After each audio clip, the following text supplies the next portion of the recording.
Okay, good morning, everyone. We're going to start the Manhattan Borough Board for Thursday, May 15th, 2014. We're back here at 1 Center Street at the Borough President Conference Room from last month's. We held it at the Manhattan Child Advocacy Center. So welcome back to the Borough President's office. You've all had the opportunity to look at the agenda and the minutes. They were emailed. So the first order of business is the adoption of the May 15, 2014 Borough Board Agenda. Motion for the adoption? Move to approve. Second? Second. All in favor? Opposed? Abstained? Okay, motion carried. Next order of business is adoption of the April 17, 2014 Borough Board minutes. Move to approve. Second? Second. All in favor? Opposed? Abstained? Okay. We have a borough board vote to take. We're still awaiting quorum. The minute quorum is established, we'll transition into the borough board vote on the nut box lease. Okay? Right. Yep. And now we'll turn it to Borough President Gail Brewer. Well, thank you all very much for being here this morning. I want to thank Deputy Borough President Alza Bonilla. I think maybe we should go around quickly and introduce ourselves, right? Should we do that? Or just because then we have a wonderful commissioner of the Department of Housing Preservation and Development, Vicki Bean, who's going to give a presentation. But I thought, would it be helpful for you to know who's here? Would that be helpful? Absolutely. So while she's here and while we're all here, so I'm Gail Brewer, the Borough President of Manhattan. Joseph Garba, Deputy Borough President. Nick Viest, Community Board 8. Elizabeth Caputo, Community Board 7, Upper West Side. Sandra Schott, Community Board 6, East Side. Margaret Chin, City Council, Lower Manhattan. Wally Rubin, Community Board 5. Christine Berthe, Community Board 4, Hell's Kitchen. Pat Moore, Community Board 1. Jeff Galloway, Community Board 1. Henrietta Lyle, Community Board 10, Central Harlem. Aldrin Bonilla, Deputy Borough President. Lucina Warner, EDC. Neil Connolly with EDC as well. Martha Joyner, ABC. Drew from City Hall. Elaine Braithwaite from City Hall. George Gallego from City 11. Sam Levine from the Borough President's Office. Sean Fitzpatrick from the Council Member Helen Rosenthal's office. Amit Pagani from Council Member Helen Rosenthal's office. Mark Levine, Council Member. Brian Benjamin, Community Board 10. Wendy Jones, Community Board 3. David Quirk, HPD. Jordan Press, HPD. Giovanni Boy, Borough President's office. Diana Howard, Borough President's Office. Patricia Segrelli, Borough President's office. Susan Wittenberg, CB2. Toby Perkins, CB2. Jeffrey LaFrancois from Councilmember Corey Johnson's office. Josh Meyer, CB6. Jim Harris, Borough President's Office. Thanks, Borough President's Office. Will Colgrove, Borough President's Office. Matt Vigiano, Councilmember Chin's office. Okay. I want to thank Margaret Chin in particular. She only gets up early when I ask her. And I appreciate it very much. Anyway, so without further ado, because I know people's time is tight, I would like to thank the Commissioner for being here today. Obviously, she has produced an amazing report, which she will help outline, but more importantly, she has a huge background coming from the Furman Center, and more importantly to me, she's a wonderful human being. And that is important, because if you ask the New Yorkers, what is your #1 issue in the city of New York, it is the need for affordable housing. And so whether it's preservation or new housing, we have a crisis, and she's really looking forward to addressing it, and more importantly, working with the community boards and all of us to make it happen. So without further ado, Commissioner, I want to thank you, and we really, really appreciate you being here this morning. Oh, well, thank you so much for having me. So I'm going to stand so I can see everybody in the back here. And so first of all, I want to say thank you for, for having me, but also I wanted to say the plan was really an interagency effort and headed out of City Hall, and so we have some of the folks here, Elaine and others who worked very hard, and it was really an interagency effort, and so we work closely with EDC, with City Planning, with the Department of Buildings, and many others. So, whoops, this isn't me. I don't know anything about that, but I'm Which one? Where is it?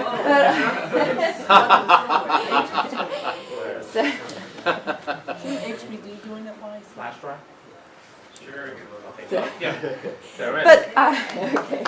Oh, this looks more familiar. Yeah. Okay, sorry. So I thought if I would just take a few minutes to sort of walk you through the plan, how we got to the plan, and what the main aspects of the plan are. But please feel free to interrupt with questions at any point. The mayor, of course, when the mayor took office, he announced that we would, without consulting those who would be doing this, he announced that we would come up with a plan by May 1st, and by hook or by crook we did, after a lot of late nights and other things. But the plan is really to sort of lay out the framework for what we will be doing over, we hope, the next 10 years to build or preserve 200,000 units of housing across all 5 boroughs of the city.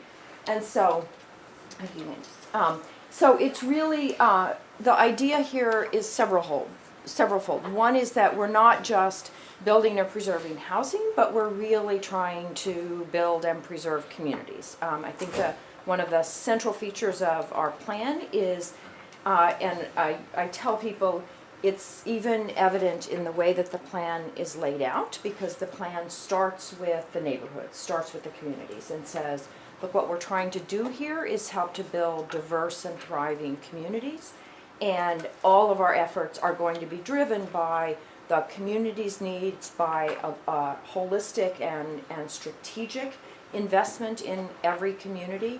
We're not chasing deals. We're not, just because we have a piece of land there or we have a developer who comes to us from here. We're really trying to make this a holistic vision, working with the communities to try to figure out, well, what does the community need? What are its aspirations? What are HPD's assets in the community, both land and projects that we've already worked on? What are the assets of the other agencies, EDC, the city planning, et cetera, and really to think about that in a very strategic and holistic way. So let me just tell you a bit about, you can just go to the next slide, the process behind the plan. So the way that the Deputy Mayor, Alicia Glynn, really conceived of this is that it would be run out of her office to signal and to make a reality just how much of an interagency effort this was.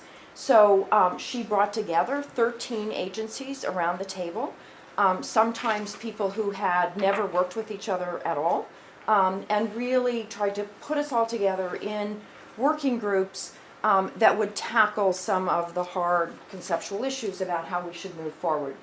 Once we started those working groups, we then began a series of really outreach efforts, bringing folks into City Hall. Again, many people told us they had been working in affordable housing for 15 or 20 years, and they had never been invited to City Hall to give their opinions. So we invited affordable housing advocates, the borough presidents, city council members, representatives from the different trade unions and other labor, the for-profit and not-for-profit developers, affordable housing developers, supportive housing developers and providers, the real estate community in general, not just the affordable housing folks, but also the market rate folks. We brought all of them in, listened to their suggestions about what we should be doing, their analyses of what the problems and the bottlenecks and the inefficiencies were, and then took all that back to really try to come up with a plan that would move the needle significantly, that built on what we had learned over the last 20 years, really, of trying to provide affordable housing. So, if we can move to the next slide. The key facets of what we thought was the problem, right? Because coming out of an academic institution, I believe strongly that we have to really figure out what exactly the problem is in order to come up with the best solutions. And so the problems that we identified were really, and these seem obvious, but it's important to kind of peel them apart. Just the gap between rents and incomes, and I'll show you a graph in a second. But I think one of the most telling, exemplars of the problem is if you look at the way that rents have been going up, and then you look at the way that incomes have been going down, you see, well, there's an affordable housing crisis, because affordability, of course, is a function of income, and as incomes have stagnated, rents have gone up.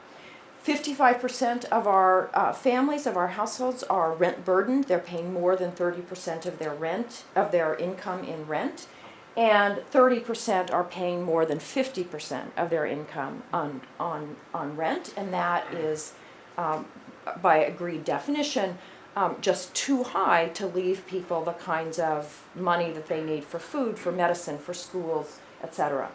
And the main cause of that is just we have a gap. We have a shortage of housing because our housing production has not kept up with demand.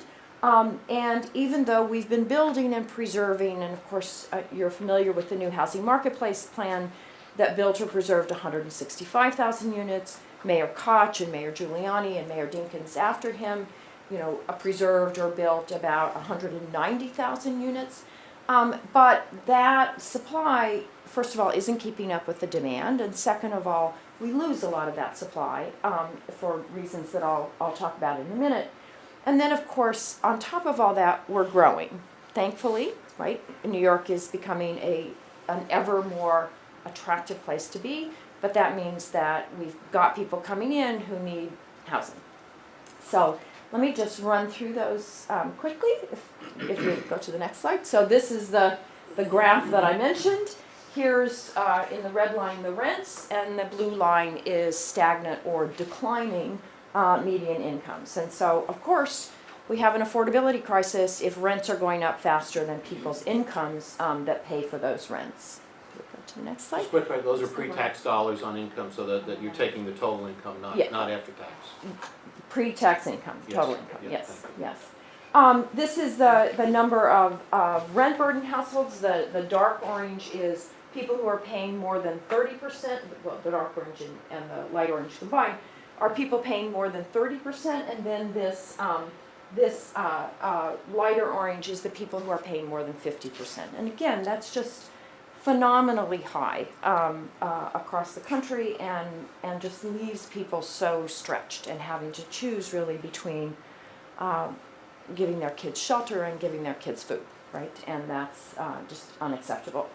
So if you'll go to the next slide, here's of course a picture of why we have this problem, and that is that the building permits and the construction. First of all, if you look at these years between 1990 and 2000, we were really producing very little housing, and as I'll show you in a minute, we were growing during that time, right? And so we had a big gap coming out of the 1990s. We tried to catch up a lot through the building boom in the early 2000s, but then of course the housing market crash made us fall off the cliff over there in 2008. And so we have, really the years of the latter half of the 2000s where we're way below where we need to be. So it's a production, we're just not producing fast enough to meet the needs of existing residents, much less the needs of newcomers. So the next slide. And I think this is probably one of the most telling and depressing of the slides. These, we have almost 1 million households who make less than 50% of the area median income, and who are qualified under HUD definitions as extremely low income or very low income families. So we have almost 1 million of those households, so that's probably about 2.6 million people, but that many households. And on the other hand, we have less than 500,000, about 400,000 units that are rented at rates that are affordable to these households, right? So we have less than half of what we need to house those households, and it's actually even worse, right? The picture is even worse because many of these units, the 424 that are rented at rates that are low enough for those families to afford them, actually go to higher income families, right? There's nothing that keeps higher income families from living in those. And so, in most cases. So even that 424,000 is not actually available to the almost 1 million households who need housing at that rate. Mark, go ahead. Commissioner, so where would the large supply of rent stabilized units fit in the big picture here? 'Cause it's 1 million units, right?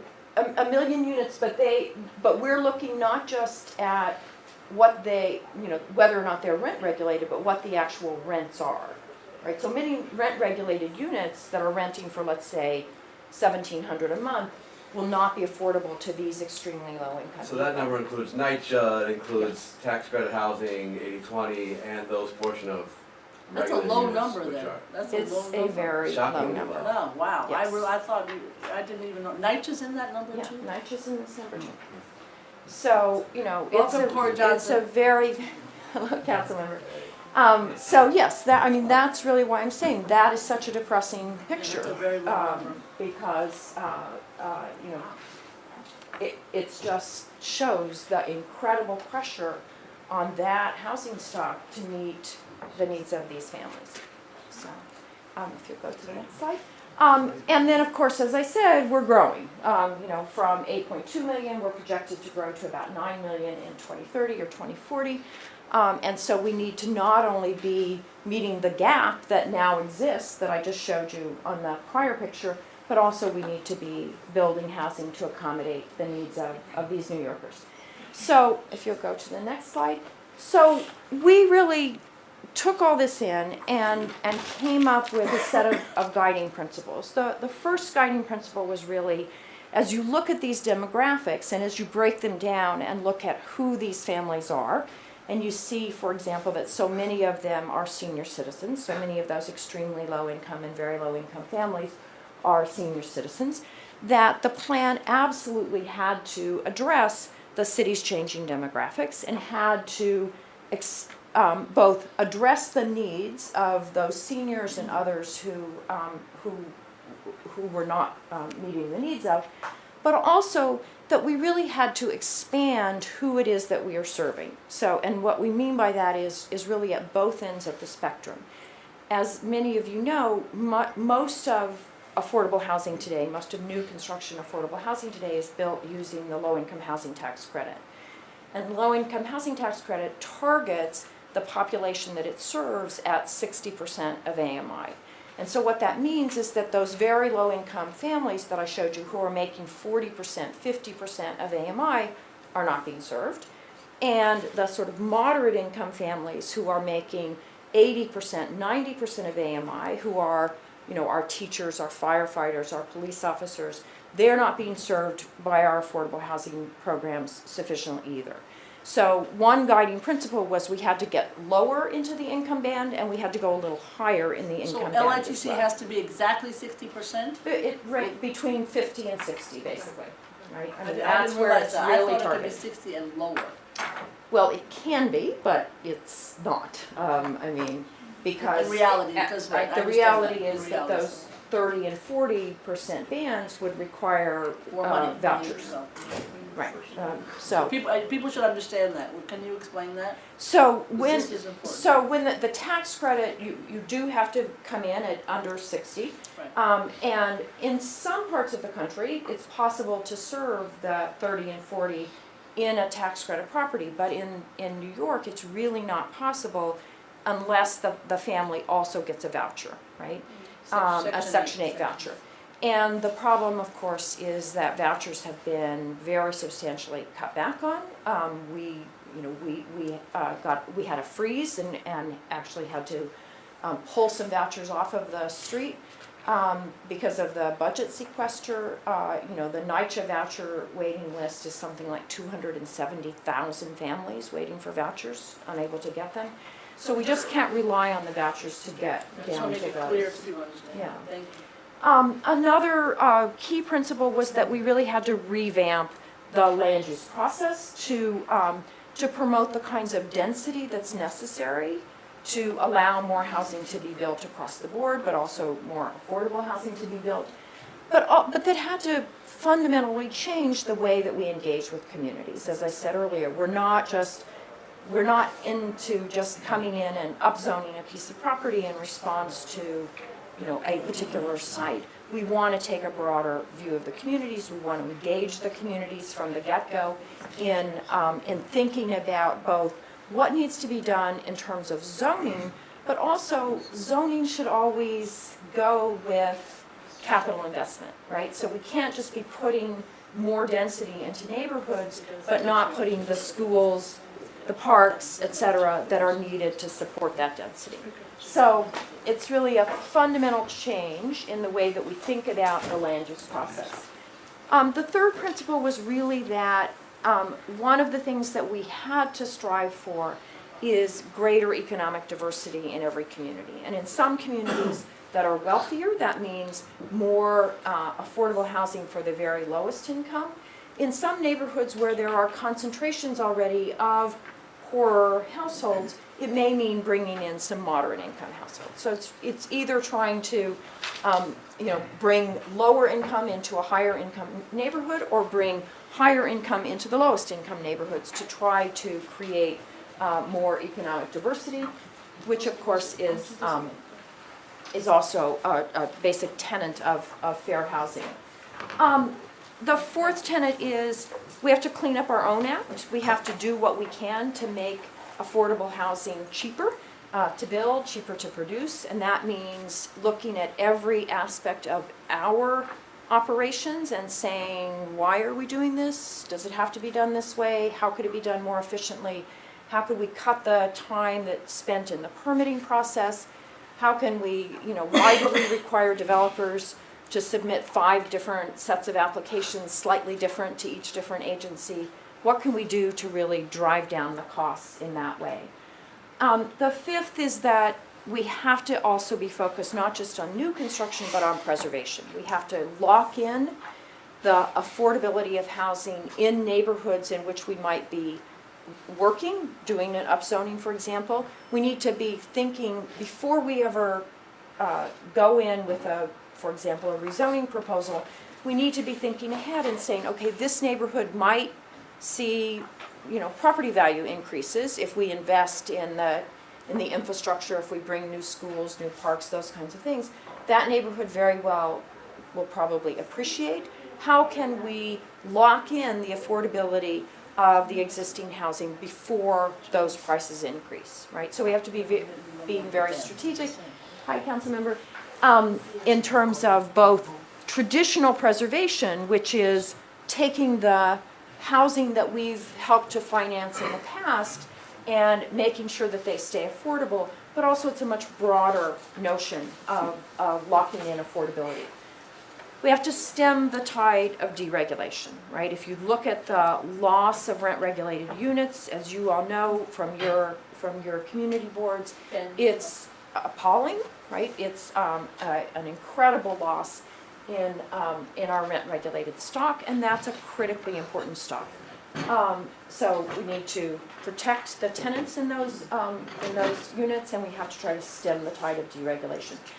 We have a favorable market with very low interest rates. We need to harness that. So while we want to, as I said, engage the communities, really think strategically, et cetera, we also know that if we take too long to do all that, we're going to miss the market. We may face, very unfavorable interest rate increases. So we got to do this and do it quickly. And last but not least, we have to put our money where our mouth is. None of this happens magically. It requires enormous investment in the city's funds and leveraging our state and federal partners as well as our private partners, right? So we have to put money into this project. If you could go to the next slide. Okay, so how are we going to do this? We really set forth 5 main goals. We're going to do everything we can to foster diverse and livable neighborhoods. That's as I said, our first statement is we're going to work with communities. We're going to try to build better communities, not just housing, right? And so that's number 1. We're going to preserve the affordability and quality of our existing stock. We're going to build new construction, new affordable housing. We're going to really focus on housing for the homeless, for senior citizens, for people with special needs. And we're going to refine our financing tools and our approach to really make sure that our tax incentives, et cetera, are lined up with the kinds of proposals that we're going to be putting forward. And so that, for example, our inclusionary zoning policies aren't working against our tax incentive policies. So we're going to try to better align all of our different tools. So if we go to the next slide. Okay, so I'm just going to very briefly just highlight some of the big picture themes under each of these categories, but I'm happy to talk in much more detail about any specifics. This is not a shy group. Yeah, so we're going to pursue to foster livable neighborhoods, diverse and livable neighborhoods. We're really going to be looking for where are there opportunities to create housing in every neighborhood. So in all 5 boroughs, in every neighborhood, we're going to be coming to you, we're going to be asking you, where are there places that we could upzone, that we could rezone, that we could provide more housing, both market rate and affordable housing, and of course, in conjunction with what is needed to make that housing provide a livable neighborhood. So the Make Strategic Investments is really about making the kinds of infrastructure investments that we need to make that housing livable, but also to unlock some of the potential of various lands. So in the mayor's capital budget, he designated $375 million to EDC to engage in some massive infrastructure projects to open up some land that otherwise wouldn't be available. For example, in Hunters Point South, the 3rd phase of Hunters Point South in Coney Island. Those are areas where, with a relatively modest amount of infrastructure investment, we open up a lot of potential for housing. And so we're going to be acting very strategically in those kinds of ways. We're really going to promote both mixed income and mixed use housing. So the era of, you know, blank ground floors that are scary to walk past and all of that is done. We're going to be trying to provide more retail, more community facility space, more job creation in those first floor spaces, and we're going to be doing a lot to try to make that work better. In the past, we've often shot ourselves in the foot. We've required retail, but then we've limited the size of the windows so that they're not attractive to retail, those kinds of things. So we're going to be really looking at that. And we're going to try really hard to have more of our projects be mixed income. So we've got some at, you know, that very low 30 to 40% AMI, some at the 50 to 60, some at the 80 or even 100 or 135, just depending on the neighborhood. Because we think that that meets the goal of really providing for economically diverse communities, but it makes for stronger housing and for stronger communities. And then, as I have tried to emphasize, all of this would be tied to, we know that a neighborhood needs not just housing, it needs jobs, it needs retail, it needs community facility space, it needs opportunities for the residents to have the services, the jobs, the educational opportunities, et cetera, that make for a good, vibrant community. Yes? Can I talk for segue from jobs and economic opportunities? We have a vote before us. Very skillful segue. We have a vote before us that hopefully will aid in that goal. Jim? This is I'm Jim Karras, General Counsel and Director of Land Use for the Borough President's Office. This is our first resolution, Borough Board resolution pursuant to Section 384B4 of the New York City Charter. It's a disposition of land. It's a lease from the City of New York, ultimately to EDC, or the Land Development Company, part of EDC, and then to an assignment of that lease to the Nut Box. And it's a vacant store at 2724 Broadway and 104th. Yes. And it's been vacant for over a year, and 2 years. 2 years, okay. And So the EDC was eager to get to try to get a tenant in there. The Nut Box is interested. They did an RFI. And so the resolution should be, anyone doesn't have a copy of the resolution? That's right, here.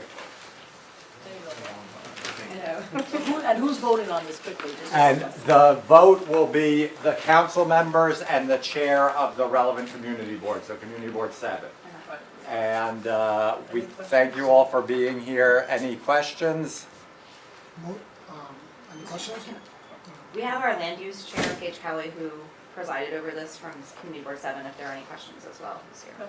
And just to let people know, we have background materials. We have the Community Board 7 resolution, the EAS statement, and the term sheet, all of which were sent around to all the borough board members. So let's take a vote. So, motion to approve resolution?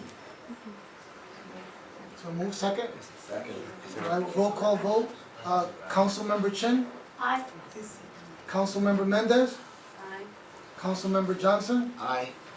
Councilmember Garadnik, Can I vote on his behalf or does he have to be here? We have asked that the members be here. Councilmember Kalos, Aye. Councilmember Rosenthal, Aye. Councilmember Levine, Aye. Councilmember Mark Viverito, Councilmember Dickens, Aye. Councilmember Rodriguez. Aye. That was aye? Not here, it's not here, not here, Okay. not here.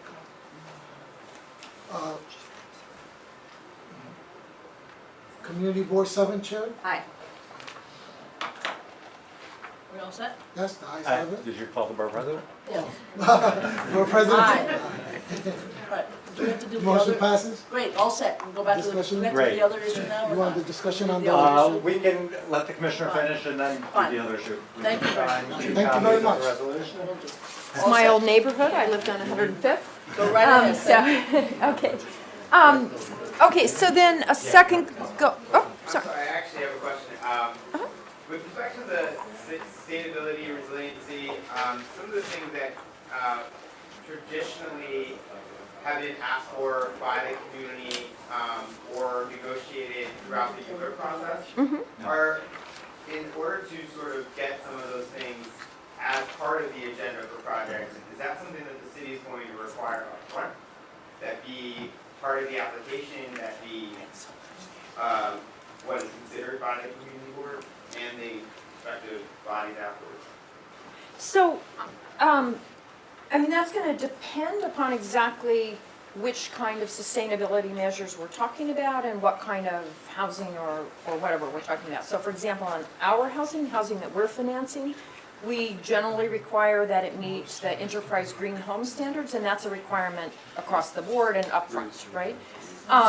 But if you're talking about broader sustainability and the broader resiliency measures, I think that's really going to be rolled out both by, both by Deputy Mayor, First Deputy Shoros's team on resiliency and by city planning. So I think that the idea is to integrate it all together, but I think it's going to depend on exactly what kind of resiliency measures you're talking about. With respect to the livable communities portion, I mean, you spoke about promoting particular use groups that are more organic in the community. Is that something as well that you would, as a commissioner or your agency, would be able to sort of secure in those projects, or? Well, both that it would be a subject of discussion in the ULURP process and in the rezoning process, but then when we're looking at a particular building, whether we should finance it or finance part of it as the affordability, we also look at those issues at that point also. Okay, so multiple points for you to add input there. Okay. Okay, so a lot of what HPD does, of course, is in terms of ensuring the quality of our existing housing stock. As you know, we have a great many housing code inspectors who respond to specific complaints, but also who proactively are out in the communities trying to make sure that our housing is safe, it's high quality, it's financially stable, and of course that's been a major issue in many of your community boards in terms of the over-leveraged and sort of unstable nature of some of the financing. So we will be redoubling our efforts on all of those fronts and lay out a variety of specific projects that we're going to undertake to make sure that we're doing the best job possible to make sure that every unit of existing housing is well-maintained, high quality, and financially stable, and where there is an affordability restriction, that it continues as far into the future as we can get it.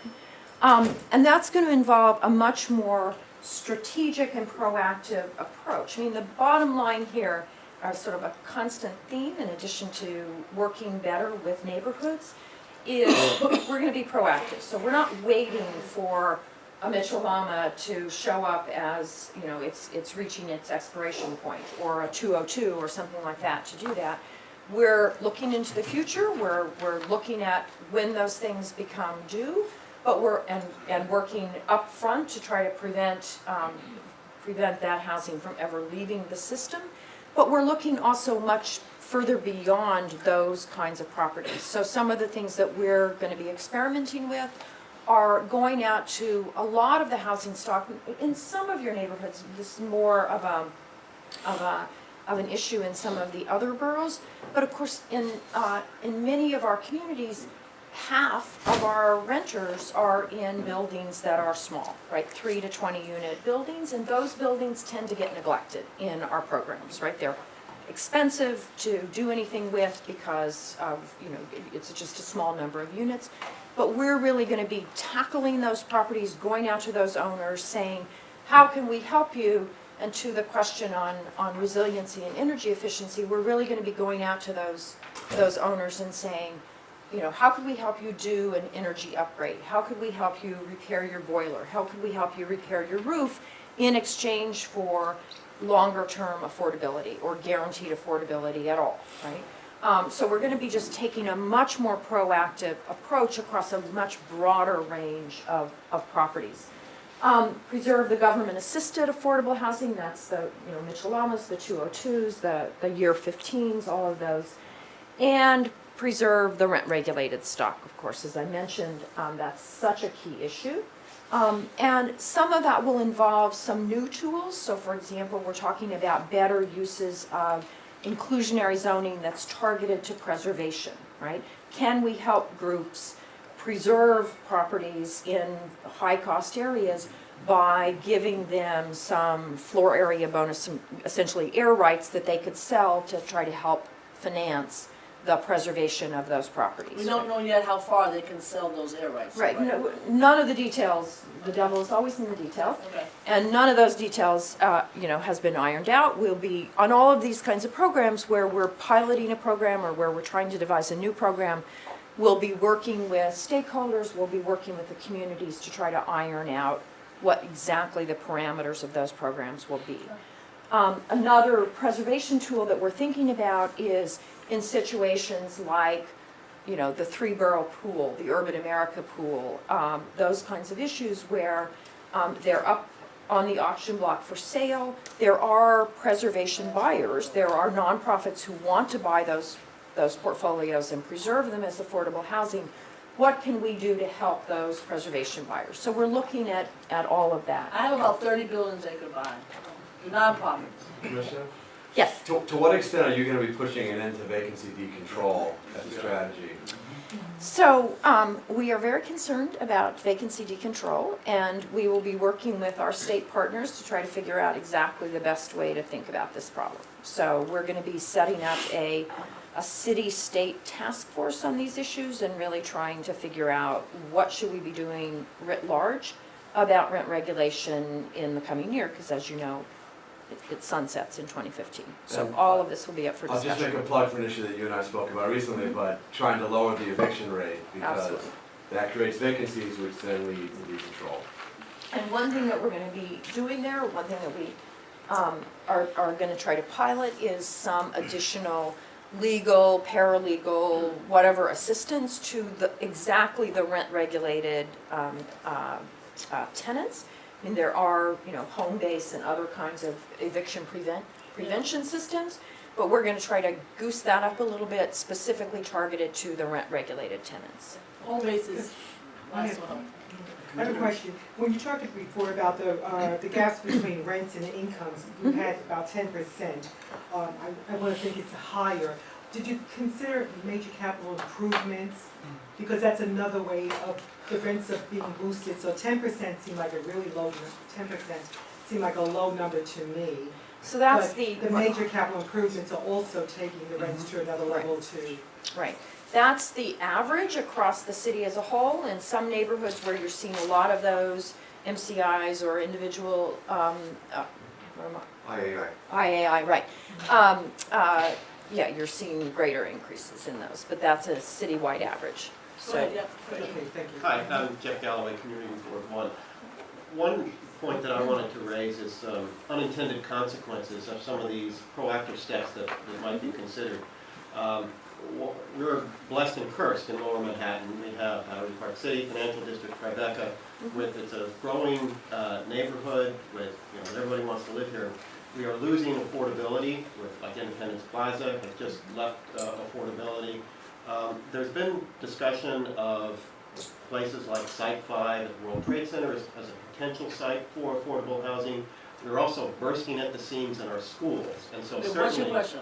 The question is two things. One is, to the extent that you place new affordability in an area that may be already straining at the seams in infrastructure, please address the infrastructure at the same time. Absolutely. Not wait for the Board of Ed or Department of Ed to follow on. Absolutely. That's what we're saying, is that we understand that it has to happen concurrently. The second point is there was an article in Cranes earlier this week by Charlie Erstadt, former chair of Battery Park City Authority, basically making some proposals about the piggy bank in Battery Park City for financing affordable housing. Some of his ideas might make some sense, but one idea that does not is the idea of essentially selling off the land to luxury developers that would potentially destroy the residential character of the neighborhood right now.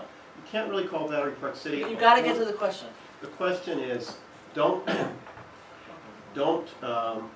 forget the segment of affordability in the middle to upper income where people are hanging on by their threads and basically create luxury housing, finance luxury housing to, or sell land for luxury housing to finance affordable housing. Yeah, you talked about that earlier. Yeah, so, no, but that mixed income piece is critical. But look, I mean, on all of these issues where someone, not we, but someone is selling off government assets, land, et cetera, there's always going to be a tension between how do you get the most money versus what do you do, in terms of affordability, what do you do for the neighborhood? And that's a balance that has to be struck in every situation.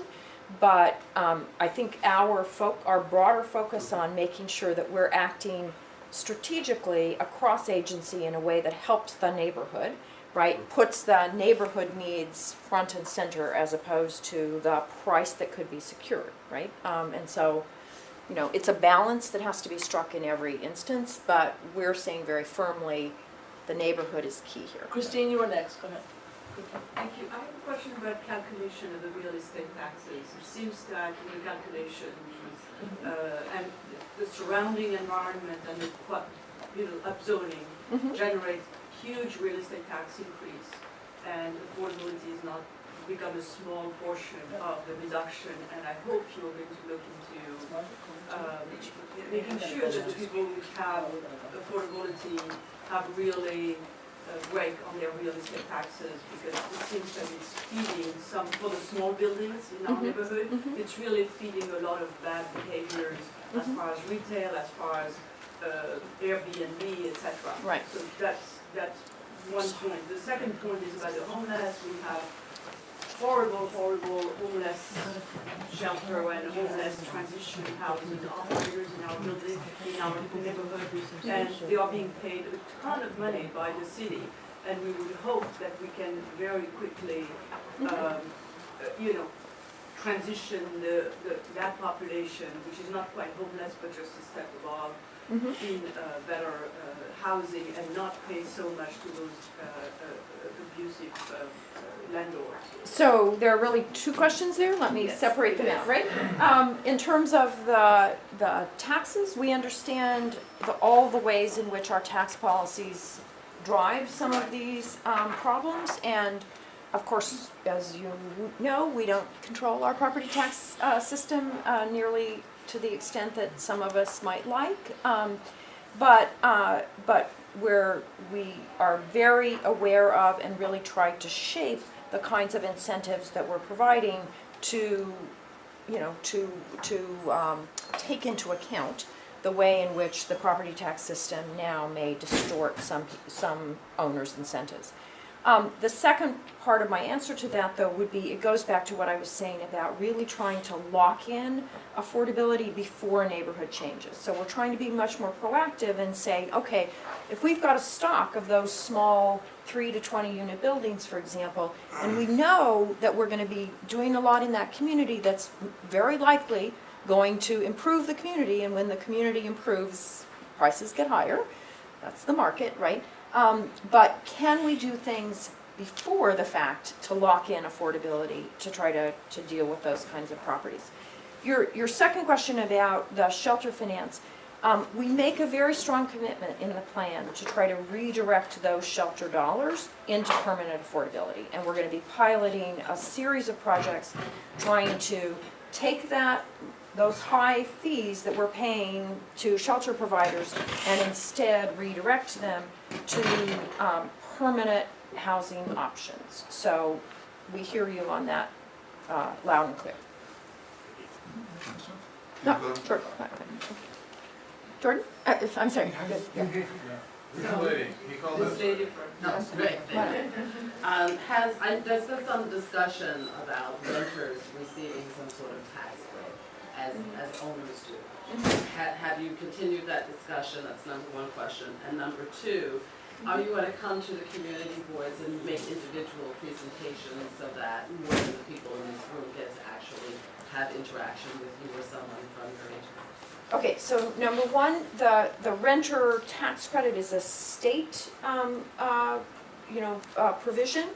And, we're trying to track it and make sure that we're helping and working in concert with that. But we are not specifically providing a renter tax credit. But we're certainly thinking about how they fit all together. And second, any community board that wants to talk through the plan, we are happy to have our folks there.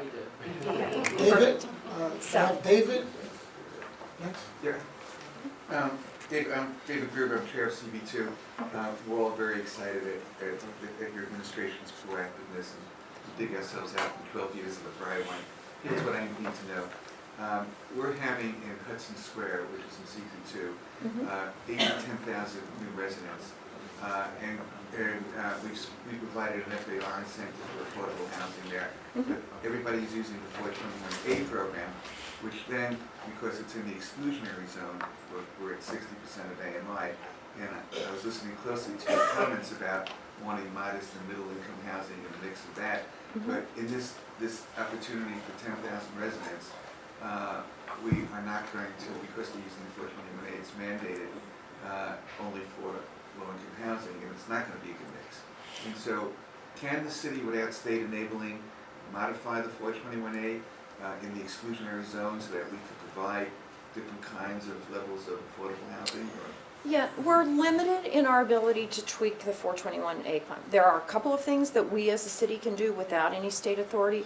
Most of them are going to require, us to work it out with the state. And again, we're forming a state-city task force to try to work those things out.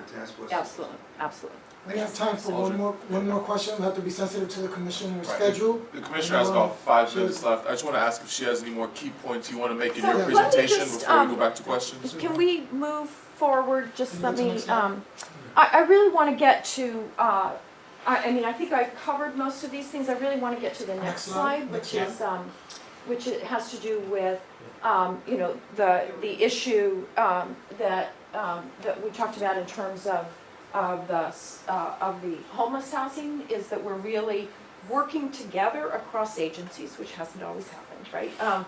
and trying to provide permanent housing rather than just more and more shelters. On the supportive housing, we will be trying to do a lot more. Of course, that is in partnership with the state, and they've been great partners in the past, and we certainly expect that to continue. I want to just focus just 1 minute on the housing opportunities for seniors, because of course that is such a critical issue. We've got so many seniors aging in place. We've got so many naturally occurring retirement communities. And we've got a situation where the federal government has cut its 202 funding, and of course, it's very difficult to build housing for seniors without basically income support, because they're not going to get a job that pays more, right? They're not going to see income increases. They're going to see income decreases, and so it's a very critical population for us to serve. It's a very difficult population for us to serve with the current financing tools. And so this is an area where we're really pushing hard on our federal and state partners. We're really trying to be more creative in a wide variety of financing tools to enable us to really provide much more of the critically needed senior housing. And that brings me to the last point that I want to make, which is, of course, one of the areas where there is land available, or maybe land available, and where there are large numbers of senior citizens who really need apartments that are appropriate for our aging, my 93-year-old mother-in-law, for example. So in this plan, we commit to work over the next year to work with the NYCHA communities to try to develop a better process for thinking about how we use the land that might be available, the parking lots, et cetera, that might be available on NYCHA properties, but really, again, starting with the community, starting with the NYCHA residents themselves and the surrounding community to make those plans work for the NYCHA residents, work for the community, and help address some of these critical needs, especially of the senior residents of those NYCHA houses and the surrounding community. So let me stop there. There's tons of detail, as you know. It's 100 and some odd pages, and I'm happy to talk about any of those details. But it's a ongoing conversation. 2 or 3 brief questions. Make sure there are questions. Councilmember Rosie Mendez, and then Matthew Washington. Thank you, Commissioner Reeves. It's a pleasure to be here. My first question is regarding upzoning, and if upzoning is going to be community driven. Because upzoning scares me. My community, while they want affordable housing, they also want contextual zoning. And the second is about what plans to incentivize Mitchell Lamas staying in the program. And I, for the last 8 years, have been fighting on city Mitchell Lamas with federally insured mortgages. We have a meeting coming up. But that's been a real big problem. Whereas some Mitchell Lamas are micromanaged, and maybe they need to be, the federally insured has no management oversight whatsoever. So let me start with that one and then move back. So yes, I'm looking forward to that conversation with you, Councilmember, but we're trying to really rethink our approach to the Mitchell Lamas in general, and trying to come up with, with a different set of incentives, both for good management practices throughout, and also to keep those Mitchell Lamas in affordability programs over the long term. In terms of, upzonings, what we mean by upzonings is not a 40-story building in the middle of a set of 4-story row houses, right? It's going to be contextual. We're in many cases talking about moving from 4 to 8 stories or things like that, right? And it's going to be contextual in the sense that we're looking for transit-oriented nodes, right? So that we're aligning the housing with transit needs and other things.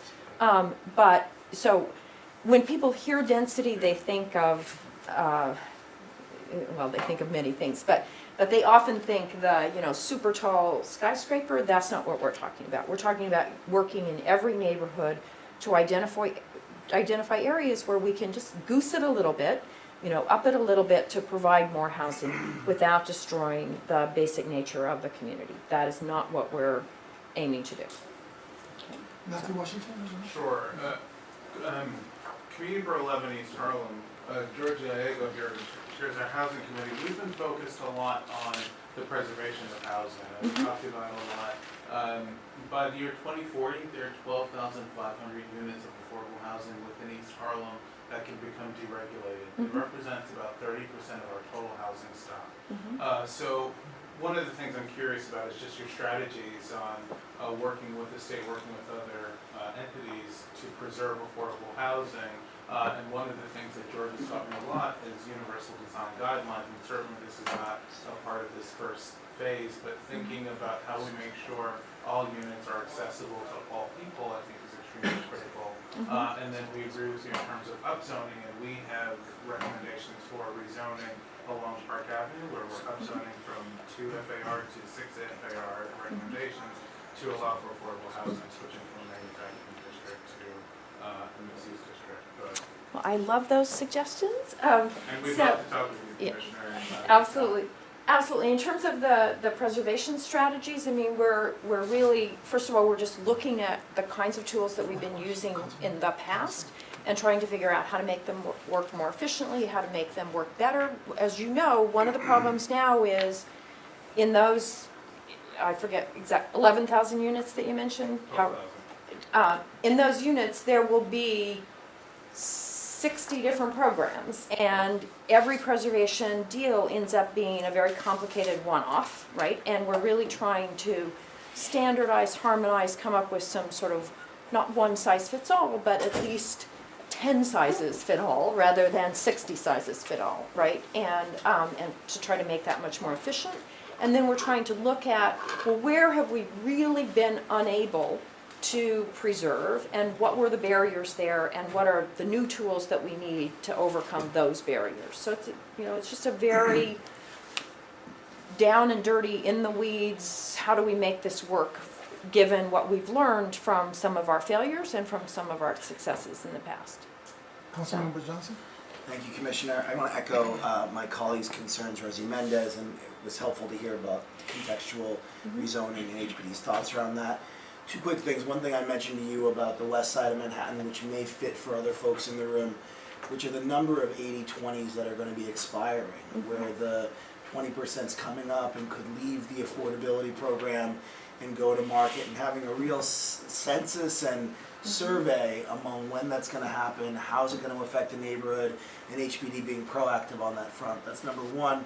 And number two is, I don't know if this exists already, but taking a comprehensive look, not just at vacant lots across the city that are privately owned, but also looking at city-owned lots that may be in the possession of another city agency but aren't being utilized at all. Where DCAS has a parking lot, but they say they're using it, but they're not really using it. And could we build affordable housing on a lot like that, and getting a real accurate assessment of what the city owns in each neighborhood and how it can be best leveraged. I think those are two very important things that can inform local neighborhoods and communities on how to partner up with the administration on places that may really work for new development of affordable housing. Absolutely. So on the 80/20, that goes back to what I was saying to Mr. Washington. That is a population of buildings that we know we need new tools for, and we're working very hard to come up with new tools for those. In terms of your second point, we're starting actually immediately. We're starting an interagency census, not just of vacant lots in our, that under our jurisdiction, but under every agency's jurisdiction, and not just vacant lots, but underused buildings, underused lots. And we're not also just looking at city-owned, but also state and federal, but also we're looking at some of the major landowners that may have simpatico missions. So the church lands, the nonprofit lands, etc., that we might be able to partner with them as well. So we're doing a complete census, and I've made a commitment that census is not going on the shelf in the way that the 2005 census and others may have not always been updated, but it will be consistently updated and consistently rethought, because needs change over time, and you can go back and say, well, okay, sanitation really needed that lot in 2004 2014, but maybe in 2017, something's changed, right? So we will be looking hard at that. So our Parking That's, lots are. parking lots, absolutely, so. We're going to conclude. We have a comment from Joe Garber, Deputy Borough President. I just want to thank the Commissioner for being so generous with your time this morning. I know you have to run in a second. One of the themes you've echoed all morning in this session is that you want to include the community in this process. I want to attest that that's been the case during your creation of this process. The Mayor and Deputy Mayor Glenn have hosted the Borough Presidents and the Deputy Borough Presidents personally to discuss this issue. They asked us for our help in the process. We worked with the people in this room to come up with a list of sites that we recommend throughout their communities where you can build affordable housing, which we presented to you and to the mayor. And that's an ongoing process. So if you have more of these recommendations, Councilmember Johnson, you talked about some of these city-owned properties in people's districts. If you have these properties, we're still collecting this information and presenting it to the commissioner to help them in this process. So please continue to do that. And I just want to say that everybody in this room stands ready to work with you. We all want this process to succeed. So however we can be helpful to you, please let us know. And we're available. Well, thank you. Thank you.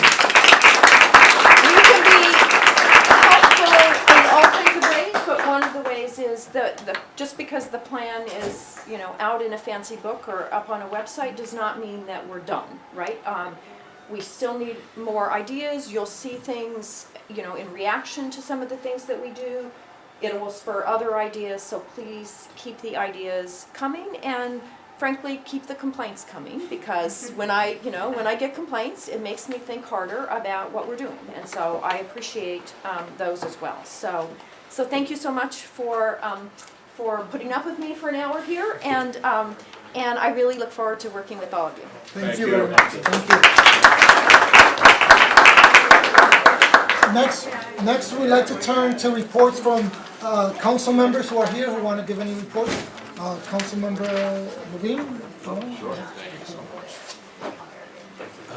Well, I'll just briefly share the good news that yesterday the council passed a really historic package of reforms of our body that, in ways that will really matter to the policies you're all following closely, will make the city council more open and democratic and transparent.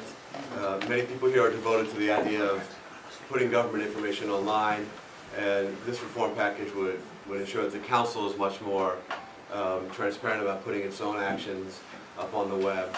But one piece that's going to matter to each of you as community leaders is that we've reworked the way we're going to allocate discretionary funds. In the past, that money was really a political tool that speakers used to reward their friends and keep other people in line. So some districts got millions in discretionary money and others got very little, which was unfair. And now we're going to have a much more fair, transparent formula where every district will get a base of roughly the same amount, maybe about $750,000 in operating money. And there'll be a small bonus for the number of low-income people who live in your district based on the census. So communities with a lot of low-income residents will get a little bit of a bonus on that. But that's it. No more funny business beyond that. No more trading of favors. And I think it's gonna really reassure the public that this is being done in a way that meets their interests. Thank you.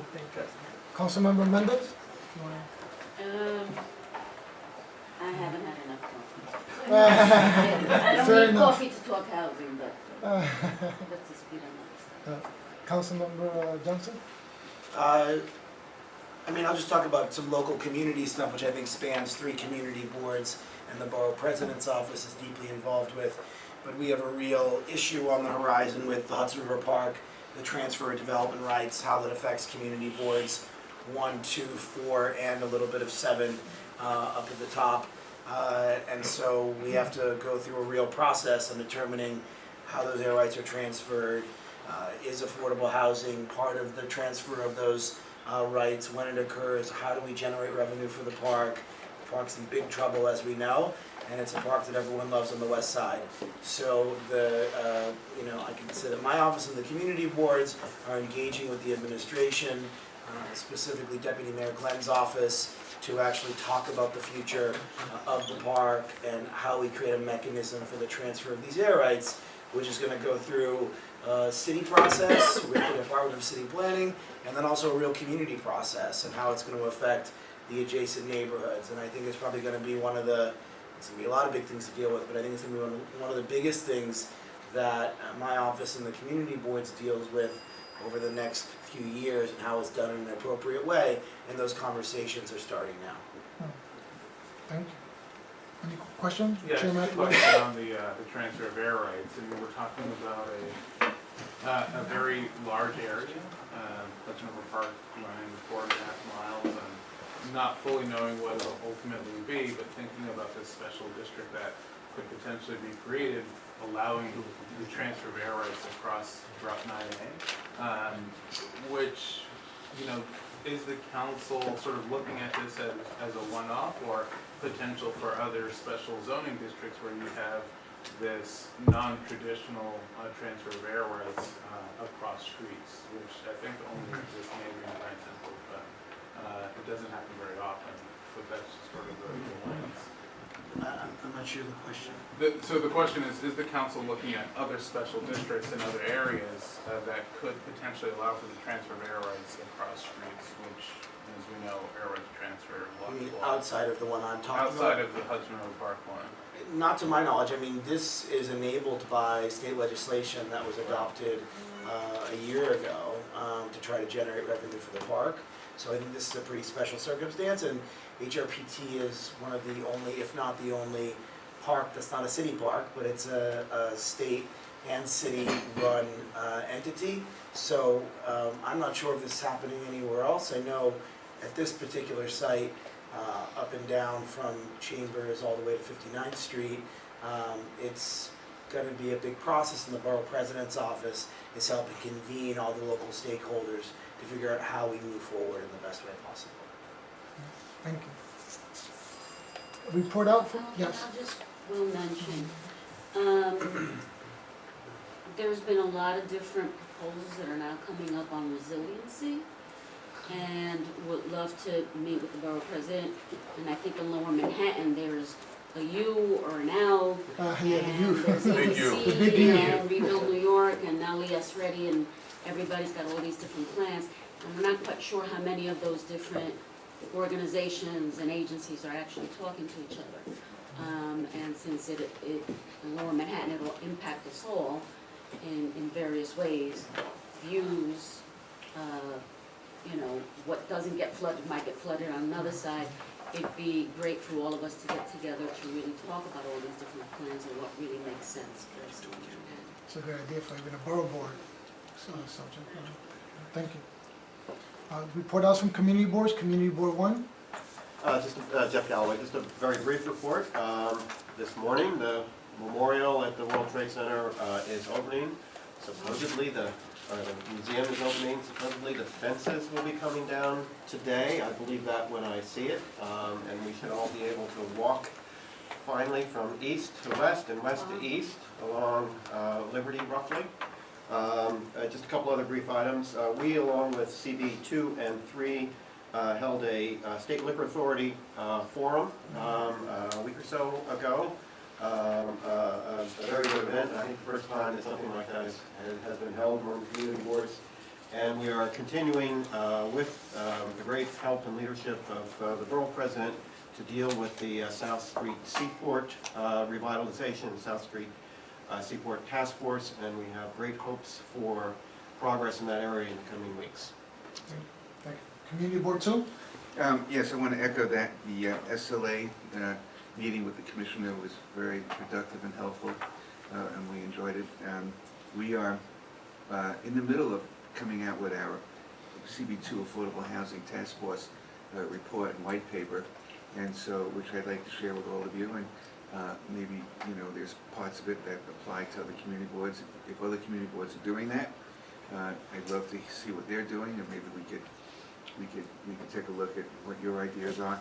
You know, we all have our particular problems, and you know, if you're a teacher, cop, fireman, middle management person, you can no longer live in my district, and so it's just been priced out unless you've been there for many, many years, and except for little pockets here and there. And so it's a very bad situation for us. And we want to have affordable housing. We want to have it at different levels, you know, so it is mixed, like the commissioner said. So We're looking into it. We're looking into 60% of the village is landlocked.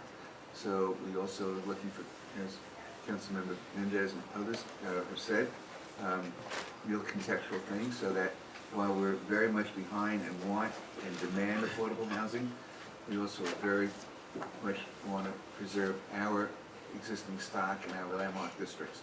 So that's a lot of our focus. Got it. Community Board 3?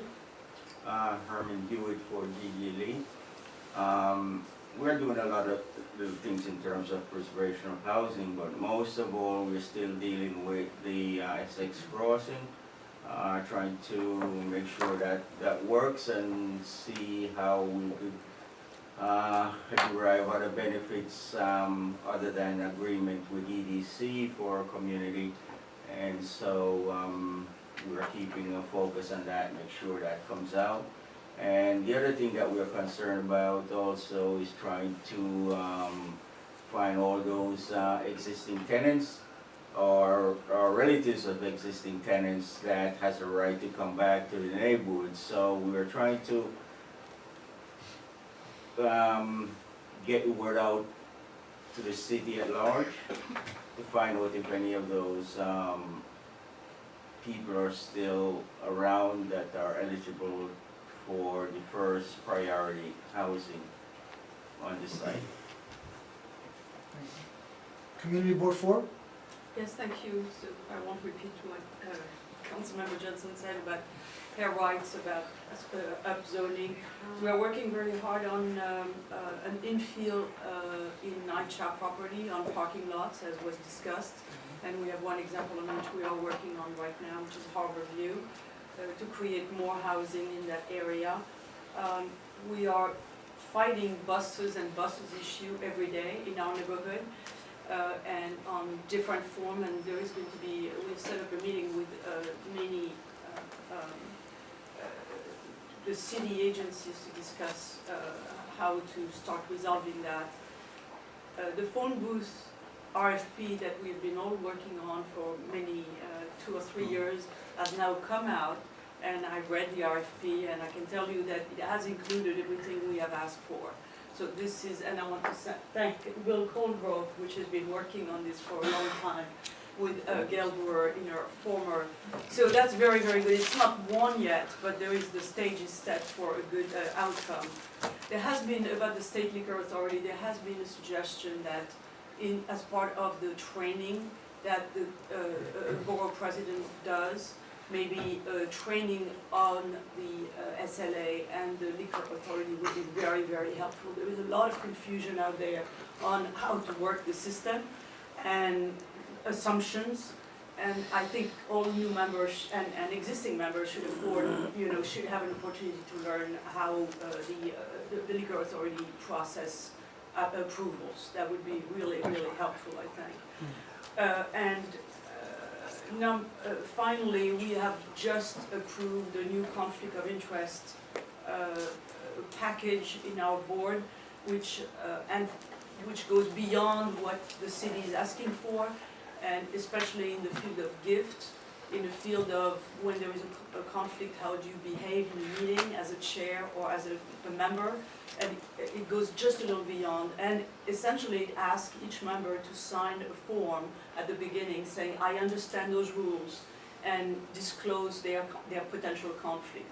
So we are putting that in place. Can you share that with us? Yeah. Sure, I'll send that around. That would be And really we are also voting on a small meeting guidelines, which is whenever we have to have a small meeting where the public is not involved, what are the rules to make sure that as many people get involved in that meeting and there is no perception of shady dealings, let's put it this way. Every time there is a small meeting, people say, oh, something is going on, right? So we are recommending to invite the people of the committee and then select some people of the committee to come. So every time it's not just the chairs, but it's a larger group without breaking the open law you know, the open meeting rules. Yes. You have a comment, Elizabeth? Is that something that also affects emails? So like when you're having an email exchange between more than half of do your guidelines Yes, apply to that yeah, as no, well? we don't talk about that because we discussed that 2 years ago and we had kind of an informal, everybody's aware that. I'd love to see that, because Right, that's something that everybody understand that we cannot discuss, I mean, we can exchange information, Right. but we cannot discuss the subject matter Right. in a meeting, and everybody is very much aware of that, so that was not an issue, that's Okay, really discussed. got it, thanks. Thank you. Thank And we'll work to incorporate the SLA that training would for the be- community board members in our June rollout. Hopefully we'll be able to get it done. Oh, by June. good, good. Yeah, hopefully we'll work toward Can that. I just make an Councilmember announcement Mendes? before I Yes. leave? Yes. Community Board 3, Councilmember Chin and I have been working with the family of the Asian man that was killed in my district. Oh. And we were at the house last night late, working on a whole bunch of things. But this Friday, the community is doing candlelight vigil against violence, and we're asking anyone who wants to come to Avenue D and East 6th Street. The family really doesn't want media. Their phone numbers and names have all been put in the media, and actually the perpetrator lives right nearby, so they're a little concerned. That was what we were working on last night. But for anyone who wants to join us, we'd love to see you there on 6th Street at 6 p.m. and Avenue D. Is this something we can email our community boards? Sure, I'm just trying to figure out like when it might, you know, if it gets out to the press, that the family was really So emphatic. we won't. So So, did you have, it looks like you have flyers or no? Or just we are having people flyer in their buildings and tenants association, stuff like that, so it's not like posted out in the street. So a lot of people have been calling the office trying to figure out what they're doing. Okay? Thank you. Community Board 5? So everybody here probably knows about the Extel 157 building, the one that had the crane dangling during Hurricane Sandy. So 7 years ago when they were planning for that building, part of the transit mitigation was to build a ADA access elevator for that subway station right there. Except they only built it to the mezzanine level so that it's useless, it's really an elevator to nowhere. So now Extel is building what will be the tallest building in the city except for the spire at the top of the World Trade Center, a block away which is going to be the Nordstrom building, major department store going in. So again, they have to do a transit mitigation. And this time, in consultation with New York City Transit and the Osborne residency next door, they decided to expand the staircase of the subway station on the corner, which we think is not good enough. We believe they should finish their elevator to nowhere and have it go down to the platform. And indeed, they got this infamous $35 million tax break for 157. The cost of building and completing the ADA access staircase would be about $30 million. So we would think it would be sweet justice that they should at least contribute to the completion of this elevator, ADA access at the subway station. So we passed this resolution at our board last week, and we would very much like the Borough President's office and the council member for that community to support us in urging the city and urging city planning to strike a deal with Extel and have that subway elevator expeditiously completed. Thank you. Community Board 6? So I wanted to actually thank you, Deputy Borough President, and Jesus and representative from Dan Grodnick, as well as several others who were able to join us for the Police Academy walkthrough a couple of weeks ago. As everyone knows, we're actually trying to look at a repurposing of the Police Academy space that's currently on East 20th Street, as they're actually moving to College Point very slowly, but they are moving to College Point. So we were hoping to keep that as city space, perhaps as academic space for like middle school or younger crowd. And we had a very successful tour, actually. We were able to kind of see the physical plant and understand the constraints around it. So I just wanted to thank you. We're actually in the process of, or the final throes almost, of redoing our bylaws. I believe we actually shared a copy of the final draft with Jim and several others. Oh, there you are. I thought you left us. And so I just wanted to thank you also for your assistance in several matters. Changing it radically? Not radically. I think what we're doing is there were several things that needed to be clearly identified in terms of everything from how members discuss things in public or not, to just how they identify themselves, and so a lot of it had to do with more housekeeping than radical change of the makeup of the bylaws. There's also some changes though in the officers. We're reducing the amount of vice chairs because right now we actually have 5 vice chairs. Which is a little excessive, as you can all probably imagine. So we're changing that into different roles. So it's kind of a little restructuring just to better conform to the actual daily operations of the board.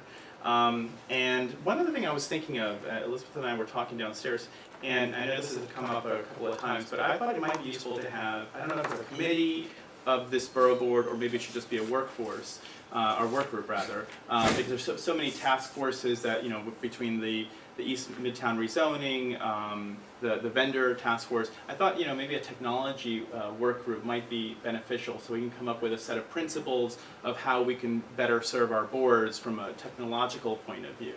So I don't know if that needs to be a committee or not. Actually, I guess we don't have any. And like standardization across the community right, board. and we can discuss the issues that we're all regularly running into. Yeah.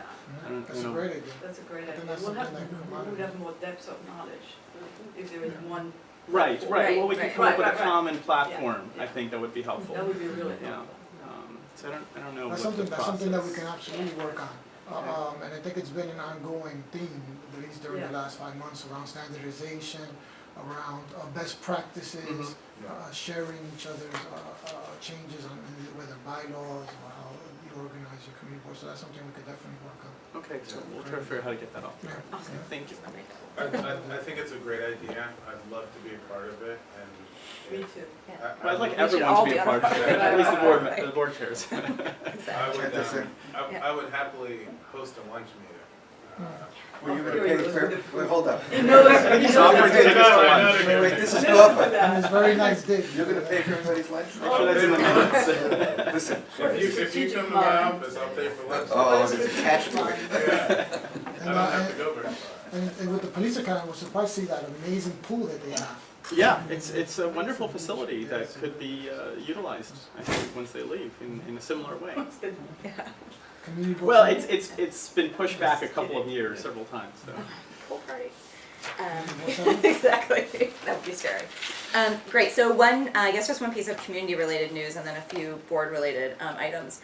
So it's been in the news a lot lately. The Jewish Home and Life Care and its proposed move from its current home on 106th Street to 97th Street. So CB7 has been sort of an active voice. There was a public hearing last week on the DEIS, and a number of our members testified as to the fact that, among other things, there's a public school literally right next door to where the proposed facility will be built. There are a lot of community facilities nearby, and there's going to be a huge transportation impact along the 97th Street corridor.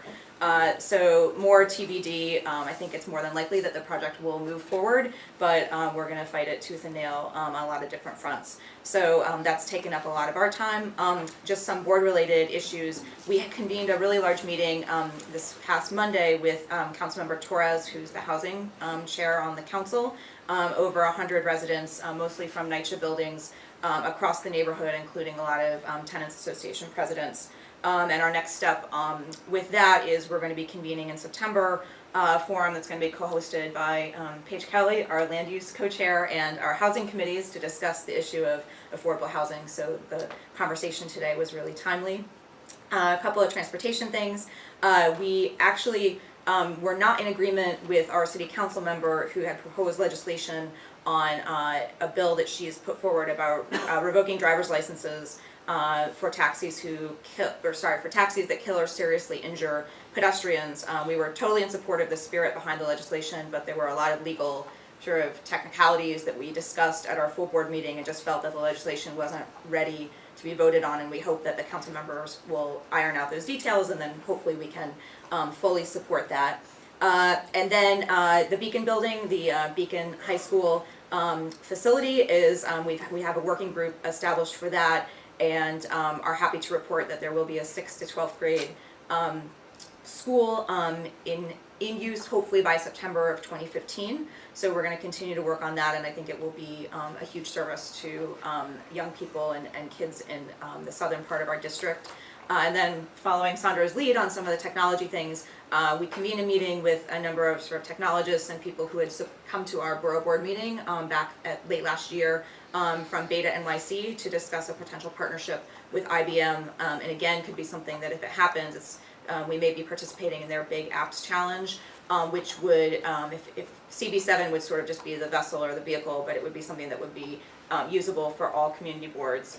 It involves sort of incorporating a lot of the data. I think if you guys remember when we had the presentation at Borough Board back, I think in November, there was a discussion about sort of all the different data streams, and Will Holgrove, who's here presented, and we're hoping that that might be something that could be applicable to all community boards. So that's it. And and one internal thing, I guess, I know the Borough President is working on transparency related to FOIL requests and standardizing that process.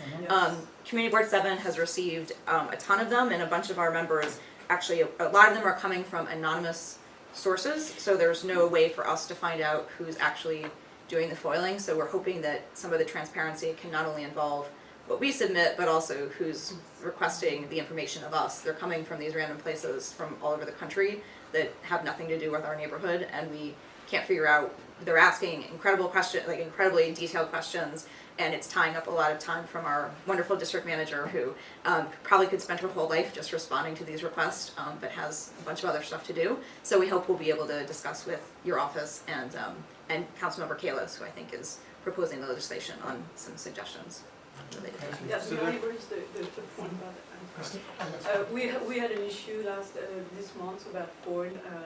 An applicant for a bar asked for the information of all the correspondence that goes in, which was in favor and against the bar. And indeed, in the process, we disclosed the email address of everyone, and all the residents got inundated with emails from the bar saying, "Why don't you vote for us?"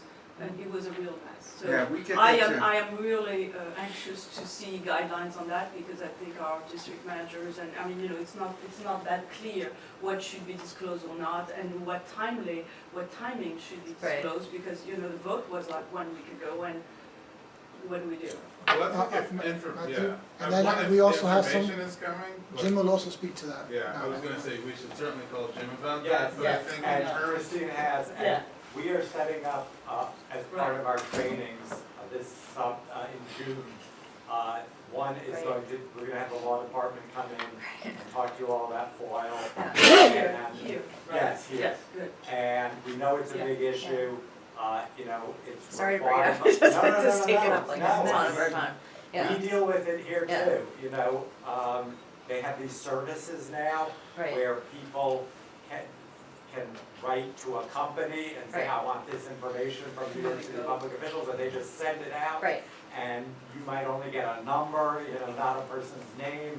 It makes it very easy to file a FOIL, but very difficult to talk to anyone to say this FOIL may be overbroad, you know, this, you know, if you, you know, usually what we would do when we used to get FOIL requests from an individual is call them up and say, look, you know, if you say any email relating to any person Right. in your office, it's going to take us 2 years to respond to you. But then you get them to narrow it down to something reasonable, and it's something you can deal with. But if there's nobody you can deal Right. with, it becomes really difficult. And I think so we're gonna have the law department come in and talk Yeah. to people. And I think board members too, the whole issue of, you know, releasing personal emails, like the fact that we don't have community board specific emails, and then when things are foiled, they can literally go through, you know, I think a lot of new members may not know, new community board members may not know that basically what we've been told is that your personal email can be searched at any time, and that's something that hopefully in the training they'll hear that, but I didn't recall it and remember it when I was first joining the board. And what we'd also like to do, we're trying to, we don't know how far we'll get, see if we can do it to help people set up emails. Separate remember? emails. Right, right. That would be great. And it doesn't have to be, I mean, the law department will speak to this more, it's not my field of expertise. My understanding is it doesn't have to be a. NYC.gov. Yeah, I think it can, but if you keep your business Right. emails Separate. separate from your personal emails, Right. then there would be no need to Search the make your personal emails available, because you would say, well, all my Right. community board emails are on my Are community right, board right. email address. Right. So it may not have to, it may not have to involve do it. which is a Right, good right, thing. exactly. No, Elizabeth oh my Green, God. right? Can I community- just ask a quick I question wanna- apropos that? Okay. So someone sends us, and this is what Christine is alluding to, someone sends us a letter about taking a position against an issue that's coming up. They sent it in confidence, is that forcible? Because I Yes, have a lot of it is. trouble about It is. sending out a letter that was sent to us in confidence, because it has ramifications. You know, it really does have ramifications. You know, Can you- you have to take each one on a You can take case it by at the case end. basis. That's good In to rest general, of the day. many outside letters are foilable, but certain information in those letters could be Blacked out. redactable or not disclosable. NSA. We're gonna continue that conversation, but right now I'd like to continue with the community board reports. This is what the training will be. Community board, And community there will board. be people who know better than I do, so I don't want to give, what I'm giving is not a legal opinion. Thank you. Community board 8. Okay, three things. We approved a residential building. It's a fairly tall building. This is the Cornell Tech site on Roosevelt Island. This is really just for the design commission. We approved the ULURP, so that essentially the project is approved by the community board. It's a fairly tall building. It's 280 feet. The zoning allowed more, taller, I think 325, and a wider building as well. So this was actually smaller than that, but it was a fairly tall building. It wasn't a unanimous vote, but fairly substantial one. 28 yes, 6 no, 8 abstentions. But there was some discussion about it because it's a fairly tall building on Roosevelt Island. It's right essentially next to the Queensboro Bridge, at Cottage, I should say now, right? So anyway, that was there was a lot of discussion on that, but that's moving forward. There's a lot of open space in that project. That's one of the Cornell Tech campus is really stressing, making it sort of friendly for people to walk around. Anyone can go and walk around. There's going to be a lot of open space for that. Second issue is we've got a vendor task force meeting, a committee forum that's going to be held Tuesday. It's at Einhorn Auditorium in Lenox Hill Hospital, 131 East 76th Street, 6:30 p.m. start. It's going to be really trying to gather a larger group of people, organizations across the city to talk just about better ways to deal with some of the vendor issues. We're not trying to change the world here. We understand vendors exist, but we get a lot of complaints about them, and there's a lot of illegal ones out there. And we really want to try to get a handle on that. Also ask for ways to get better compliance. Maybe we're asking for a special vendor group of enforcement officers under the NYPD. We know that Midtown gets some of that, but we'd like to extend that. And there may be other community boards that would like to see that as well. We think that's also fair for people who have businesses right where the vendors put their stuff, because it should be fair to everyone. So that's really what that's about. If you can come and send someone, just some people have already contacted me, just send me an email to my board office, let us know. We'd love to have you there. We want to hear from you too, because we're going to get a sense of what the issues are for you as well. That's very important for us. We are sending something. We can help get that information. Yeah, great. Okay, I'll send something to you today just to get that out. Final thing is, I did follow up. The council member Kalos mentioned something about an attendance issue on Community Board A, but actually, we're at number 1 in terms of Manhattan community boards in attendance for a full board meeting. I'm not putting that out there to brag, just to correct the record. We actually don't have a problem with it. So we're around 80% attendance. I don't know why he brought it up. I think there were some issues with certain people on the board that he was dealing with, but just to correct the record, we actually have very good attendance on our board. So just for the record, I'm done. Okay. Where do I find the statistics? It's I went through everybody's attendance records that I could find. and the community boards, and they're pretty good for the most part, and everyone has different And I think issues, the so. data and technology Yeah. committee that was discussed earlier, that's some of the issues that can be tackled in that Yeah. as well, in terms of community board 10? That's a lot of minutes. I'm sorry, 9, community board 9. Thank you. I'd like to thank those of you who had representatives to participate in our Youth Expo. It was a wonderful event. We do it annually to provide resources and education, employment, and training for the young people in our district, and much of the information is pertinent throughout the city. Also, we're excited that we're still on track for the groundbreaking of PS 186 in June. Many of you, most, I'm sure everybody knows that that building has been sitting vacant forever, and it has been a real job to get it moved forward. So we're excited about the groundbreaking. We're also looking at our housing committee and our seniors committee holding a forum to talk about NYCHA infill, and we'll be sending that information out to everyone. They are in the process of doing a combined meeting because we too in our district have so many issues around the lack of senior housing. May 31st, please mark your calendars. Community Board 9 is involved in a multicultural festival to promote diversity. Last year we did it at the Jackie Robinson Park in CD10, and this year we're actually going to do it in our district. We're closing off St. Nicholas Avenue between 145th and 141st Streets. So we'll have individuals from all over. I think the Barbershop Quartet comes out of your district, and we love them.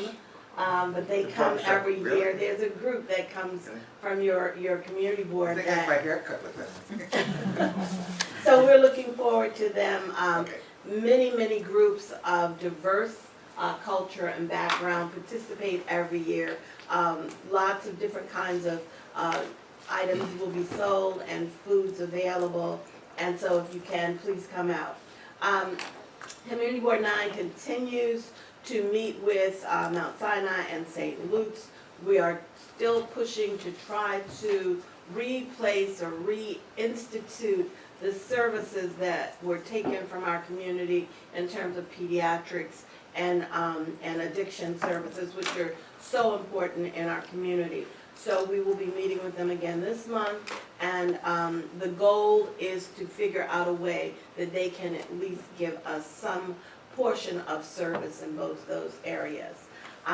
Many of you know and have read the articles about the St. John Divine Cathedral, and that Community Board 9 has supported that, and many people have called me and have said, we don't understand how you could do that.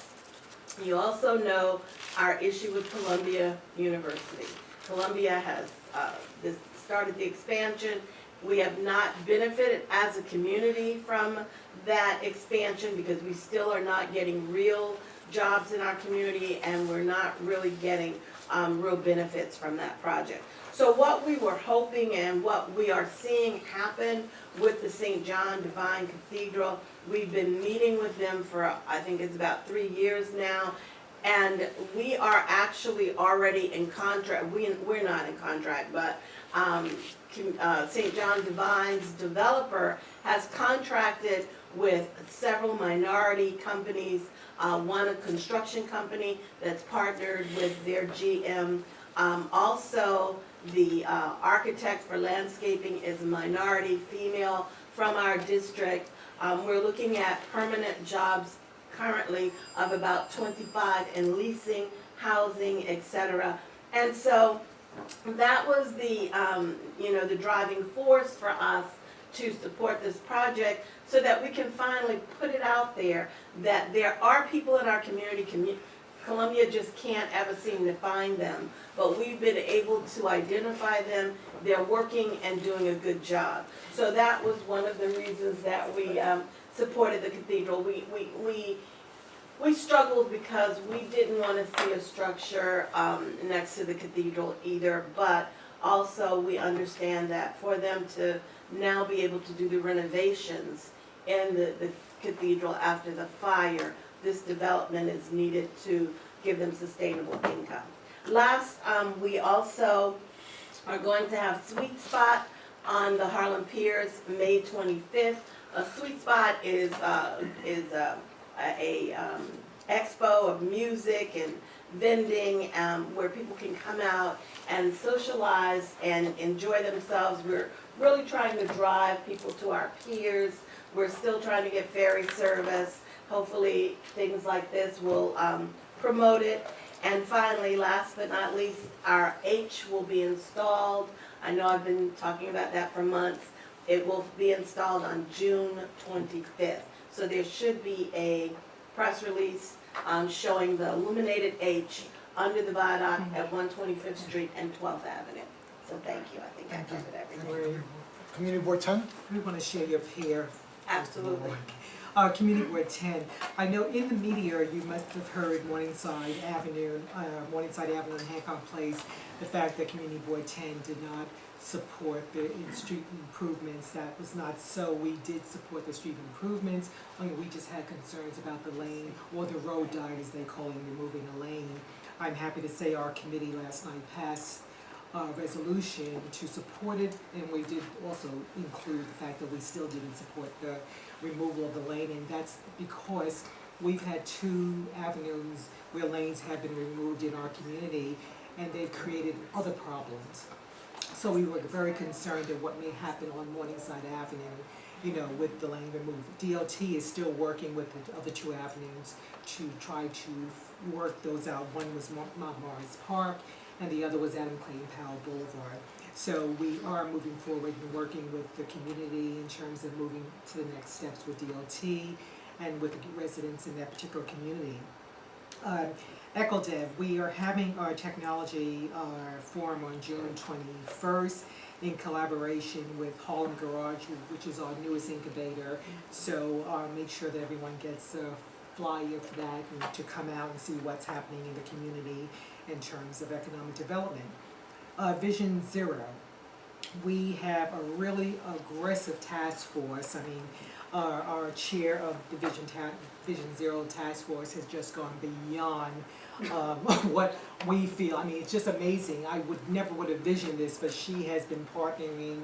The task force basically comprises of like various individuals from each of our committees, and they have been going out working with the police department, partnering with different organizations, seniors, really doing a major job around Vision Zero. So we're looking forward of actually seeing how this comes out. But I must say, Maria Garcia, who's the chair, she has been phenomenal with this. And the Department of Transportation called us the other day to say, oh my gosh, what are you all doing? We want to be a part of this. I mean, they want in on what we're doing. This is interesting.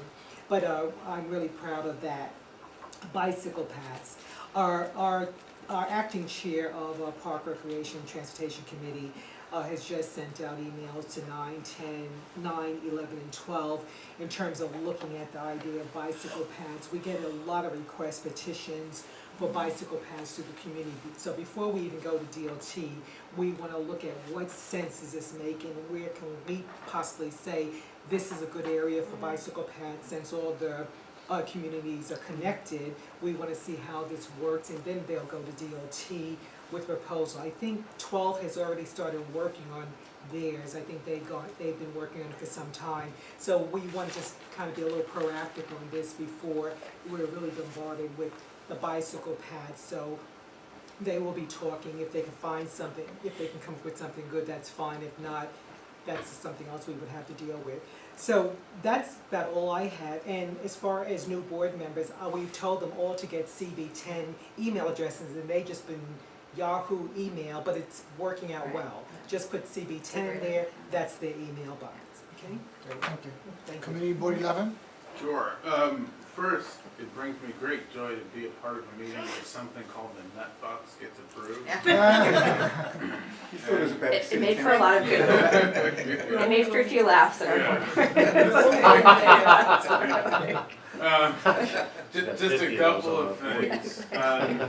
As many of you may have read, Gary Barnett and Extel have been purchasing path marks. I think they purchased one down in Board 3, and they purchased one on 125th Street. Lexington Avenue. There had been a lot of issues around the purchase of the Pathmark site. It was a $39 million acquisition cost, but they will build something, and something probably very big. It's a large site, and so we just don't have any control over that. And so it's something that we've been talking with EDC about, because EDC actually controls 49% of that site, so they're not majority owner, but really trying to extract the greatest community benefit out of anything that does happen there in the future. So it's something that we're monitoring and trying to keep tabs on. Also, the East 125th Street development, not far from that site, this is from 125th to 127th, second to third, is a development proposal that has been in discussion, or actually was designated originally back in 2005, but was de-designated, went back to RFP. The designation would happen again, and nothing has happened on the site for a long time. We're talking about the creation of about 900 units of affordable housing, potentially, but it's something that hasn't moved forward. So we're working with EDC on this, and the Deputy Mayor Glenn's office is actually very engaged in this process as well, but I think it's something that they're focused on, really trying to look at the new administration's housing plan and how this can incorporate into that. But it's a real challenge, and getting development moving forward is, has been a real issue, especially when it's going to benefit community needs because of the expenses of it. But a lot of development is happening in that area, and unless we create a real system with the city that allows for a good mix of affordable housing, you're just going to have a huge influx of gentrification happening in that area with 80% market rate and 20% low, and you're really just not addressing the needs of so many people within the community.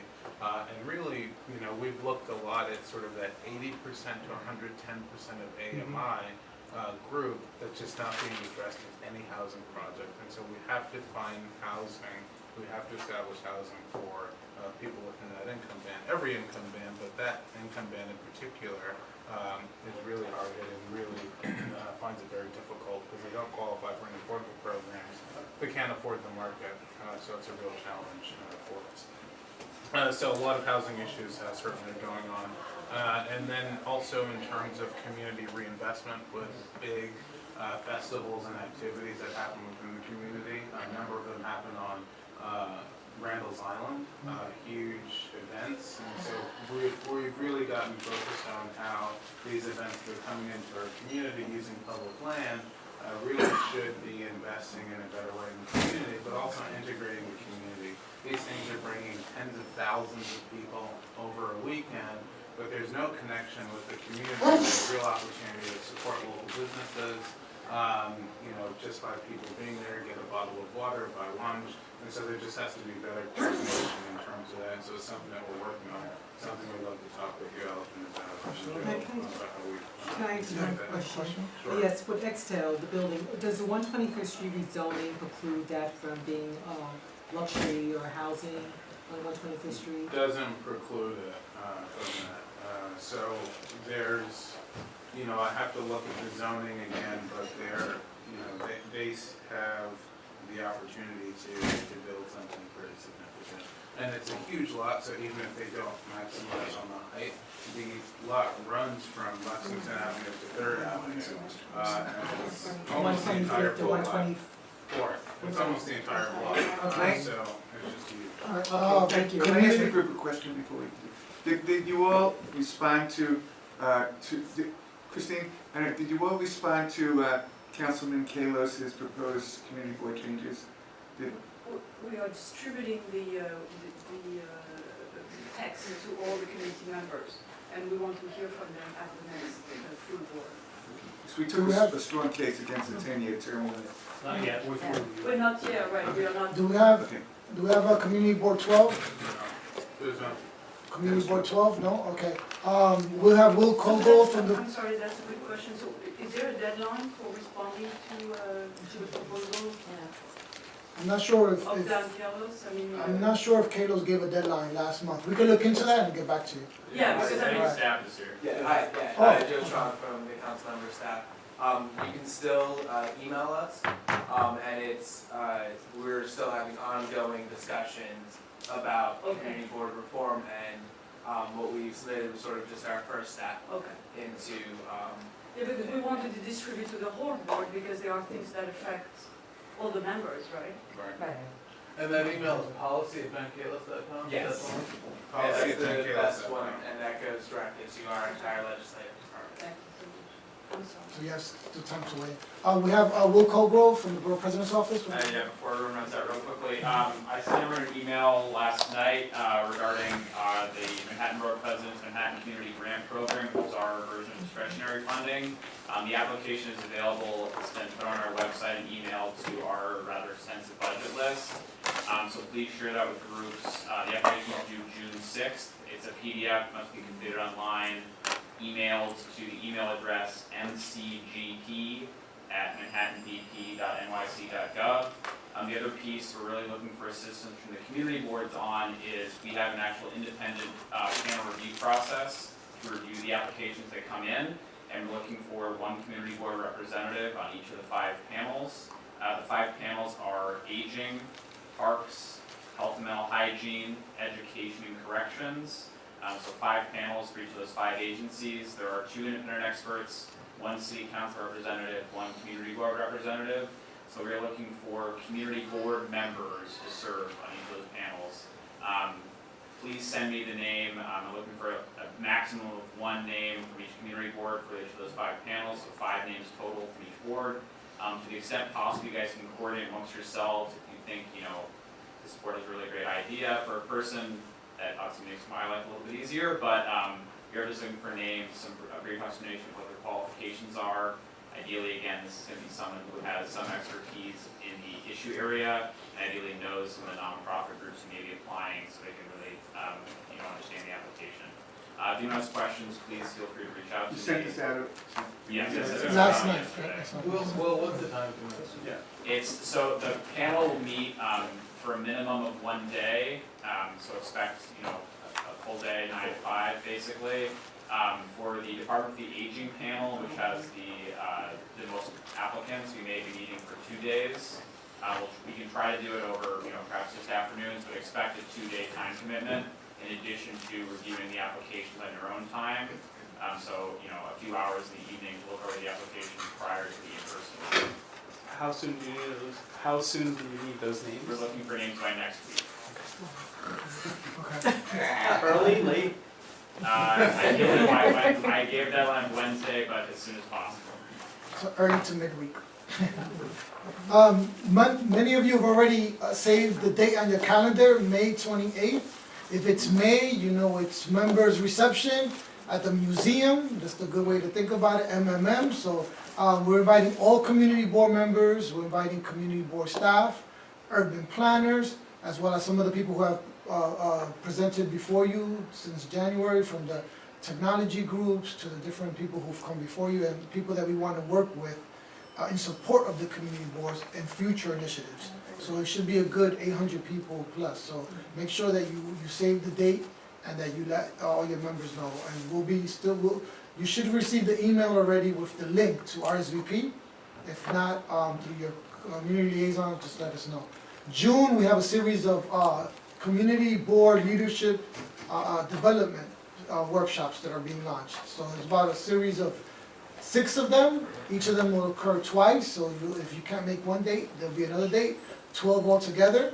Those will be opened up to community board members, new members, and reappointed members, as well as we'll be opening it up to aspiring future community board members, since it is a community board leadership development series, and it's going to include everything from parliamentary governance to conflicts of interest, to FOIL, to data and technology, to land use, SLA. So we'll look forward to rolling that out, and we should have that information to you by next week, and definitely at the reception we'll mention it. And So that's the training that a new member is it's considered. not, it's just not new members. It's Right, actually it's for we're everyone. opening up for everyone. Okay. It'll be introductory in June, And in September, we'll do like the level 102.